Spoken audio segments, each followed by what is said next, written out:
রায়টা ছিল এটা একটা অস্ত্র মামলা। এটা মামলাটার মধ্যে দীর্ঘ একটা অনেকগুলো সাক্ষী এখানে উপস্থাপিত করেছে আমরা প্রসিকিউশন সাইড থেকে উপস্থাপন করার পরে এটার মামলাটার ডাক্তার রায়হান শরীফকে 14 বছরের সশ্রম কারাদণ্ড দিয়েছে এবং গুলি রাখার অপরাধে তাকে 7 বছরের অতিরিক্ত আরও কারাদণ্ড দিয়েছে আমাদের মাননীয় স্পেশাল ট্রাইব্যুনাল জজ 1 আদালতের। তো সেখানে এই মামলাটার অনেকগুলো ছাত্র, প্রায় 9 জন বা 8 জন সাক্ষী ছাত্র ছিল, ডাইরেক্ট ছাত্র ছিল, যারা সরাসরি ঘটনা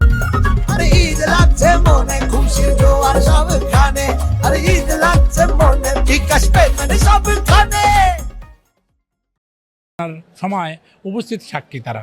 এবং এই মামলাটা রাষ্ট্রপক্ষের থেকে সমস্ত কিছু সাক্ষী উপস্থাপন করার পরে তাদের জেরা জবানবন্দির পরে বিজ্ঞ আদালত আমাদেরকে এই রায় প্রদান করেছে। আমরা এই রায়ের পরে আমরা সন্তুষ্ট।